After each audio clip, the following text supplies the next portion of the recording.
Real number से, यानी कि देखिए ये दो टाइप से क्वेश्चन आपसे ज़्यादा पूछेगा, ठीक है। यानी कि वास्तविक संख्या, वास्तविक संख्या, जैसे कि आप एक टाइप का क्वेश्चन पूछेगा और ये दूसरा टाइप, पहला टाइप से क्वेश्चन पूछेगा परिमेय संख्या ना, और उसके बाद इसमें दूसरा टाइप में अपरिमेय। अब कहिए सर अपरिमेय में कैसे पूछेगा और परिमेय में कैसे पूछेगा। जैसे परिमेय में देखिए आपको सबसे पहले आपको आता है पाई। पाई कौन संख्या होगा, आप लोग देखिए यहाँ पे पाई कौन संख्या हुआ, यहाँ पे देखिए लिखिए पहला इस टाइप का क्वेश्चन पूछेगा जो कि पाई कौन संख्या हुआ, अपरिमेय संख्या है कि नहीं। पाई एक अपरिमेय संख्या होता है, लेकिन देखिए पाई का जो वैल्यू होता है ना, पाई का जो वैल्यू होता है 22/7, ये परिमेय संख्या होता है कि ना। और फिर अदर टाइप में आपको पूछेगा कि पाई का जो मान दशमलव में होता है, दशमलव में कितना, इसको डिवाइड कीजिएगा तो 3.14 ना, डॉट डॉट करके इस तरह से पूछा, ये भी अपरिमेय संख्या ही है कि नहीं, डॉट लगा हुआ।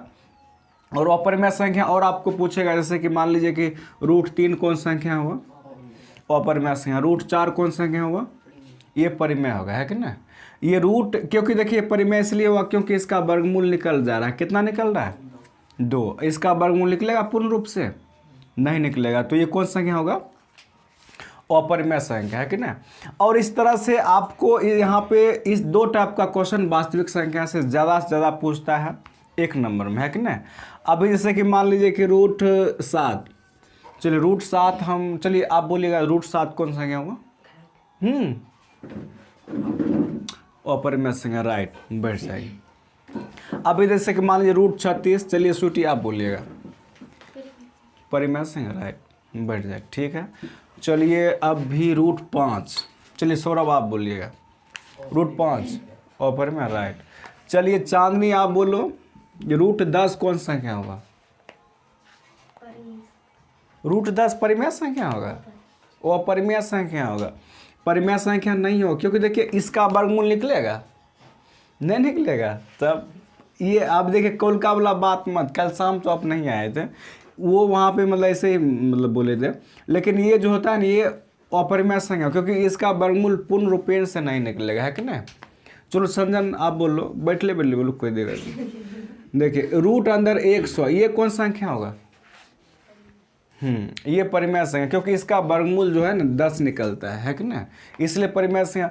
और इसका वर्गमूल 10 और नहीं कुछ बटा में 1 देकर इसको परिमेय संख्या के रूप में कर लेते हैं। और जिस तरह से माने √36 कौन संख्या होगा, आप परिमेय संख्या, √36, क्योंकि इसका वर्गमूल कितना होता है 6 और नहीं कुछ बटा में 1 दे देते हैं। तो ये जो आने की देखिए इस तरह से क्वेश्चन आपको ज़्यादा पूछेगा। ये वास्तविक संख्या दो टाइप का क्वेश्चन बहुत बार पूछता है और बहुत क्वेश्चन पूछता है। तो चलिए ये तो हो गया फर्स्ट टाइप, देखे ना वो है ना कौन वाले का प्राय, ठीक। अब उसके बाद देखिए ये इस टाइप से क्वेश्चन था।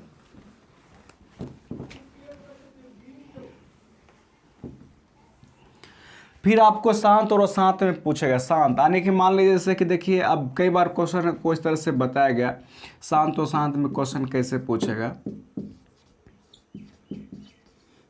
तो देखिए जैसे कि मान लीजिए कि 37/8, ये मान लीजिए ऐसा कोई संख्या है, इसको क्या शांत है या अशांत है, नहीं शांत है। अब क्या ऐसा शांत कैसे है, क्योंकि देखिए ये जो है ना, ये जैसे कि अब मान लीजिए ऊपर वाला को क्या कहते हैं अंश और नीचे वाला को हर, तो हमें ऊपर वाला अंश से कोई मतलब नहीं होता है ना, लेकिन हमें क्या होता है नीचे वाला से मतलब देखना होता है, जो हर होता है उससे मतलब रखना पड़ता है। और उसको क्या करते हैं कि मान लीजिए एलसीएम लेते हैं, नीचे वाला हर का एलसीएम लेते हैं, और इसको एलसीएम लेकर 2 5 यहाँ पे 4 होगा, और ये 2 से लगाएंगे, फिर ये 2 और ये 2 से करेंगे 1, है कि ना। अब यहाँ पे देखिए इसका जो मुख्य रूप से मतलब जो शांत होने का जो जांच है क्या है उसका, नहीं आने की, जैसे कि मान लीजिए ये 37/8 लिखते हैं, और या 37 और यहाँ पे जो 8 है इसको हम 2 और 2 इस तरह से लिखते हैं ना। अब देखिए यहाँ पे इसलिए अब यहाँ पे देखिए शांत है, पहले ही आप लोग को पता है कि शांत है। शांत इसलिए है क्योंकि जब भी कोई संख्या के हर के गुणनखंड में 2 और 5 आता है तो शांत होता है ना। हाँ, मान लीजिए कि 2 सिर्फ 2 है फिर भी शांत है कि ना।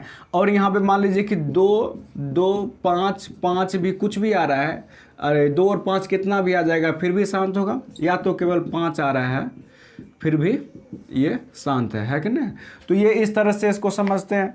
अभी मान लीजिए कि एक संख्या जैसे कि मान लीजिए कि कुछ भी यहाँ पे ले लेते हैं, यहाँ पे 15, तो बोलिए ये शांत होगा अशांत? अशांत। क्यों होगा अशांत?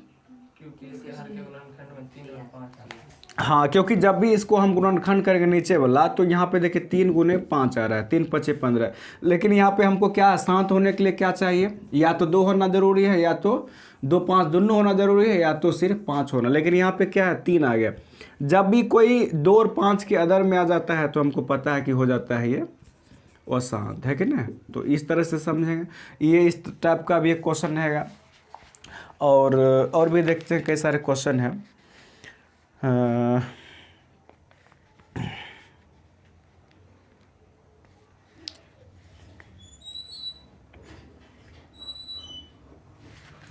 और इसको पहले मिटाते हैं।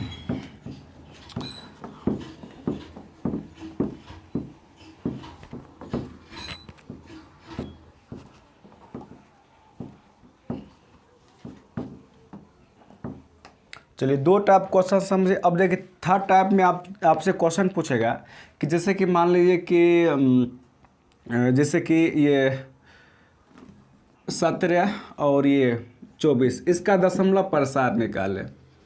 दशमलव प्रसार है कि ना, इसका दशमलव प्रसार बताइए। मान लीजिए कि इसमें आपको कई सारे ऑप्शन दे देगा, है कि ना, और इसका दशमलव प्रसार निकालना है। तो दशमलव प्रसार निकालने के लिए हमको क्या करना पड़ता है? पूरा दशमलव प्रसार, इसको डिवाइड करना पड़ेगा आप लोग को।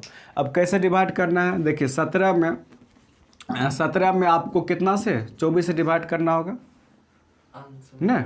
ऊपर वाला जो होता है ये भाज्य होता है और नीचे वाला ये भाजक होता है। तो इसको एक बार में लगेगा? नहीं लगेगा। तो क्या करेंगे हम? 0 देंगे, दशमलव देंगे। अब देखिए, अब 0 दशमलव देने के बाद यहाँ पे एक शून्य पड़ता है। बोलिए अब कितना बार हम लगा दें? 24 कितना बार? 24 अभी हम मान लीजिए कि 6 बार में लगा के देखते हैं, या 7 बार। 7 चौक 28, 7 दूना 14, 15 16 68, ठीक है, लग जाएगा। कितना बार में लगा? 7 बार में। तो 168। ये 10 में से 8 गया तो 2, और ये 7 में से ये कितना 6 में, इस तरह से। फिर ये यहाँ पे लगाइए, फिर नहीं लगेगा तो यहाँ पे एक शून्य और देना होगा, फिर एक शून्य, है कि नहीं। तो ये कितना बार में लग जाएगा?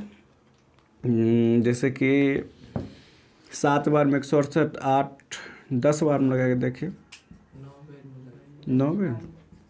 तो 9 चौक, अच्छा पहले देख लेते हैं 9 बार में। 9 चौका 36, 9 दूना 18, 18 19 20 21, हाँ 8 बार में लगेगा। तो 8 चौका 32, 8 दूना 16, 16 17 18 19, 100 में लगा दीजिए आप 8 से इतना। तो सिंपली आप सबको पता है कितना बचेगा? 8 बचेगा। तो फिर लगा दीजिए, यहाँ पे सुना दीजिए, फिर लगाइए। 24 दूना 48, और 3 बार में कितना होता है? 4 72 लग जाएगा 3 बार में। तो ये 72, फिर से 8 आएगा ना। फिर से इसी तरह से 3 बार में फिर से लगेगा, तो ये 72। तो क्या कहने का मतलब, ये 3 जो है ना, 3 आते ही रहेगा, ये 3 पर रेकरिंग हो जाएगा। तो इसका जो आप दशमलव प्रसार है ये आपको ये यानी कि 3 जैसे क्या है ना, एक ही 3 में काम चल जाएगा। एक 3 लिख कर यहाँ पे डॉट मार दीजिए, क्योंकि 3 ही बार बार आएगा ना। इसका पुनरावृत्ति यानी कि ये हो गया कि 3 बार बार आते ही रहेगा। तो इसका दशमलव प्रसार यदि कहीं ये वाला टिक मतलब वो उसमें आ रहा है ऑप्शन में, तो इसका आंसर हो जाएगा। और फिर मान लीजिए कि आप देखे होंगे कई बार आप लोग से पूछा जाता है कि पहली संख्या ये है कि नहीं, पहली संख्या गुने दूसरी संख्या बराबर HCF गुना, अभी कभी मान लीजिए कि डेट ये डैश करके दिया गया, तो पहली संख्या गुना दूसरी संख्या और बराबर एचसीएफ गुना एलसीएम होना चाहिए, है कि ना। और पहले अब ये कई बार आपसे ये सब पूछता है कि मान लीजिए कि जैसे कि एलसीएम बराबर सूत्र होता है, एलसीएम यानी कि लघुत्तम बराबर सूत्र, लघुत्तम बराबर सूत्र एलसीएम बराबर एचसीएफ, है कि ना। पहली संख्या गुने दूसरी संख्या बटे एचसीएफ, है कि ना, ये आपसे पूछा जाता है। और मान लीजिए कि एलसीएम होगा, यदि एचसीएफ पूछा जाएगा तब तो यहाँ पे वही बात करेंगे, पहली संख्या और गुने दूसरी संख्या और बटे एलसीएम, ये इस तरह से देखिए पूछा जाता है। और भी बहुत सारे क्वेश्चन रहेगा, जैसे कि मान लीजिए एचसीएफ पे रहेगा, जैसे कि इतना का, इसको फिर से मिटाना पड़ेगा।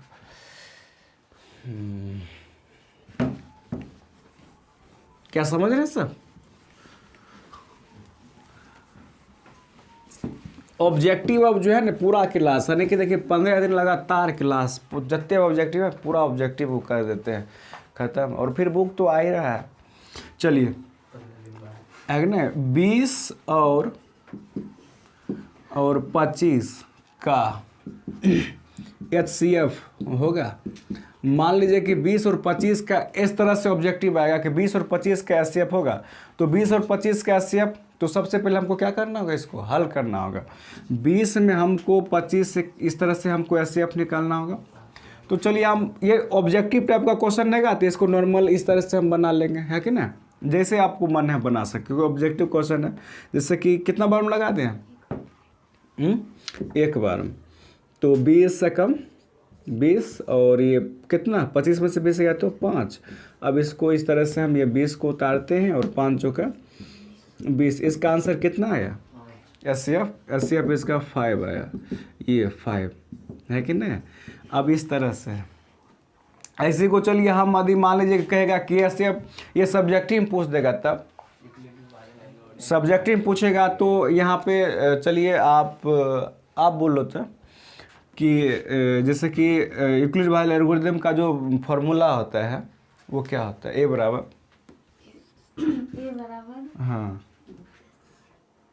ए बराबर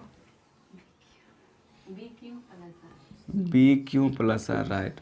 तो देखिए ए इसमें क्या होगा, चलिए आप बोलिए, तो ए इसमें क्या होगा, 25, राइट, बढ़ जाए। ए इसका 25 होगा, और बी क्या होगा, बी क्या होगा, ये 20 ना, ये 20, तो और इसका क्यू कितना होगा 1, ये, और प्लस आर कितना होगा 5, ना कि ना 5। फिर से चलिए इस स्टेप में, 2 ही स्टेप में रहा था, ये फिर ए हो जाएगा कौन, ये 20 और ये 5 और ये 4 और ये प्लस 0, है कि ना। तो देखिए लास्ट में जो बी आता है अपना, जो लास्ट में बी आता है वही आंसर होता है कि ना। तो इस तरह से हम इसको आने के एचसीएफ निकाल सकते हैं, लेकिन आपको ऑब्जेक्टिव कहेगा तो सिंपल है, इस तरह से बनाएंगे, कहानी खत्म। तो चलिए इसको भी साफ करते हैं। अब बात करेंगे थोड़ा एलसीएम को। एलसीएम से भी कई बार कितना भी सारा क्वेश्चन पूछा है ऑब्जेक्टिव तौर पर, जैसे कि मान लीजिए 50 100 का ना एलसीएम होगा, है कि ना, 50 और 100 का एलसीएम होगा। तो देखिए इसको तो सिंपल है, आप लोग बता सकते कितना एलसीएम होगा इसका, कितना होगा 100 ना। देखिए अभी मान लीजिए कि ऐसा एलसीएम होना हो, मतलब जैसे कि देखिए एक ट्रिक आप लोगों को हम बता देते हैं, जैसे कि 100 है, 10 है, 20 है, 30 है, 40 है, 100 है, 50 है, इसका एलसीएम कितना होगा, इसका भी देखिए एक ही 100 होगा, है कि नहीं। पता है क्यों, क्योंकि एक ऐसा संख्या मान लीजिए कि इसके आगे रख दीजिए, एक ऐसा संख्या, क्या हुआ रे, कहाँ है, अभिनंदन दीदी आई थी, गेट खोल के चली गई। कितना जरूरी है क्या लगता है घर सब्जी उठेने चल रहा है,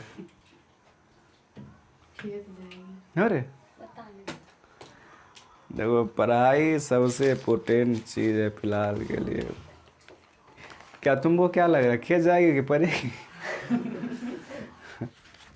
अब यहाँ पे देखिए, अब मेरा देखिए आंसर जो होगा इसका 100 क्या कैसे होगा, है कि ना। ये देखिए पता है यहाँ पे जो है ना, ई ऐसा संख्या एक ढूंढिए ना, एक ऐसा संख्या ढूंढिए कि जो सब में आ जाए। देखिए 10 में भी 100 आ रहा है 10 है 20 25 100, लेकिन 30 में नहीं आ रहा है। अब ये इसका आंसर 100 नहीं होगा, पता है, क्योंकि अब ये देखिए यहाँ पे 30 भी आ रहा है ना, लेकिन इस संख्या में 30 आ रहा है, लेकिन इसमें 30 आ रहा है, नहीं आ रहा है। 30 में नहीं आ रहा है तो इसको तो हटाइए पहले, ये भी नहीं आ रहा है तो हटाइए इसको, इसमें आ रहा है इसमें आ रहा है। तो ऐसा संख्या यहाँ पे आप कुछ भी दे सकते हैं, मान लीजिए कि 100 दे सकते हैं ना, 25 कुछ भी इस तरह दे सकते हैं। ऐसा संख्या लेना होगा, सो 20 है, ये ऐसा संख्या आपको देखना होगा कि सब में आ रहा होगा। अभी देखिए मान लीजिए कि 5 और 10 और 20 का एलसीएम क्या होगा, 5 और 10 20 का एलसीएम 20 होगा। क्यों? क्योंकि देखिए इसमें देखिए 20 में जो हो रहा है सब आ रहा है, देख रहे हैं, यानी कि 5 चौक 20, 10 दूना 20 और 20 एकम 20, ऐसा होना चाहिए। अभी देखिए एलसीएम निकालने की जरूरत नहीं होता है, जैसे कि आप मान लीजिए 5 10 20 का एलसीएम नहीं निकाल दीजिए, 5 से लगा दीजिए एक बार, इसका आधा 5 इसका आधा 10, अब डायरेक्ट लगा दीजिए 5 से, 5 एकम 5 दूना, तो 2 पचे 10 और 10 दूना 20, सिंपल लगे। आप एलसीएम के लिए आपको ऐसा संख्या मतलब खोज लेना है कि वो संख्या जो है ना उसमें सब में मिल जाए, है कि नहीं। हम लोग देखिए बचपन में जैसे कि भिन्न को जोड़ आप लोग बनाते हैं इस तरह से, तो हम लोग क्या करते हैं, कहते हैं जैसे कि बता दिया जाता है कि इसको गुना करके जो आएगा लिखो। ऐसे में विद्यार्थी क्या होगा कि ज़िंदगी भर उसका भिन्न को जोड़ में प्रॉब्लम रहता है। क्यों? क्योंकि वो क्या करता है, जैसे कि 10 पचे 50, मान लो इसका एलसीएम 10 पचे 50, लेकिन इसका राइट एलसीएम क्या होना चाहिए 10। दोनों में देखिए, दोनों में सबसे जो बड़ा है, यानी कि 5 में भी 10 आता है, 10 में तो आता ही है, तो इसका ये। लेकिन कुछ ऐसे भी संख्या रहता है, मान लीजिए कि ये इस तरह से, इसका एलसीएम कितना होगा 21, अर्थात 21 इसलिए होगा क्योंकि देखिए दोनों संख्या विषम, और विषम वाला मान लीजिए उसका हाफ जो होता है ना, आधा होता है ना, इसलिए हमको क्या करना होता है, 21 करना होता है। लेकिन यही नियम हर जगह अप्लाई करेंगे तो ऐसा नहीं ना। आपको यदि ऐसा वाला सवाल आपको किसी को देना है तो आप ऐसा कीजिएगा कि उसको दोनों विषम संख्या दे देंगे, है कि नहीं, दोनों विषम संख्या देंगे, कहानी खत्म। तो वो भी समझेगा कि नहीं। यदि आपको एक जैसे कि जो शुरू में जो बच्चा को समझाना होता है नॉर्मल है, तो उसको यही देंगे ताकि वो भी समझ जाए, और इसको इस ढंग से बताएंगे तो ये भी देना होगा, है कि ना। अब चलिए इसको ये हो गया। और वास्तविक संख्या में कितना ही क्वेश्चन नहीं पूछता है कि ना, वास्तविक संख्या में कितना क्वेश्चन नहीं पूछेगा, और बहुत से बहुत पूछेगा कौन पूर्ण संख्या है कि ना, पूर्ण संख्या। अब मान लीजिए एक सबसे छोटा पूर्ण संख्या कोई बोलिए तो, सबसे छोटा पूर्ण संख्या, हाँ सबसे छोटा पूर्ण संख्या शून्य, राइट, 0, क्योंकि 0 से पूर्ण संख्या शुरू होता है। अब सबसे छोटा प्राकृत संख्या बोलिए तो 1, अर्थात 1, सबसे छोटा प्राकृत संख्या 1। और एक सबसे छोटा सम संख्या 2 होता है। एक सबसे छोटा विषम संख्या 3 होता है। 1 भी है, तो चलिए 1 भी होता है कि ना, एक विषम संख्या, एक तो सब में आता है कि ना। लेकिन एक देखिए विषम संख्या होगा, एक विषम संख्या हो, लेकिन ये भाज्य संख्या नहीं होगा ना, भाज्य संख्या नहीं होगा, भाज्य संख्या भी नहीं होगा और ना ही अभाज्य संख्या, क्योंकि दोनों का वर्तक, एगो में 2 वर्तक चाहिए, एगो में 2 से अधिक चाहिए, वो नहीं होगा, ठीक है। हाँ, ये अभाज्य संख्या में 1 से लगना चाहिए। और जैसे मान लीजिए ना, एक अभाज्य संख्या बताइए, एक अभाज्य संख्या 3 होगा। अभाज्य संख्या का मतलब ऐसा होना चाहिए कि जिसमें उसका जो वर्तक एलसीएम लेंगे उसमें या तो 1 से लगना चाहिए या तो स्वयं से लगना चाहिए। ये भाज्य संख्या, सॉरी अभाज्य संख्या। और भाज्य संख्या जैसे कि मान लीजिए 4 होगा, ये भाज्य संख्या इसलिए होगा क्योंकि देखिए इसका वर्तक 2 से अधिक होना चाहिए। 2 देखिए इसमें 1 भी आ रहा है 2 भी आ रहा है और 4 भी आ रहा है। देखिए 1 से जो है ना ये अधिक यानी कि 3 को, ये 2 से अधिक हो गया वर्तक। एक इस टाइप से क्वेश्चन पूछेगा। फिर देखिए आपको एक सवभाज्य संख्या बताइए, सवभाज्य संख्या किसको कहते हैं? चलिए आप ही बोलिए सवभाज्य संख्या, इसमें इसको बोलिएगा सवभाज्य संख्या किसको, आप बोलिए तो सवभाज्य संख्या।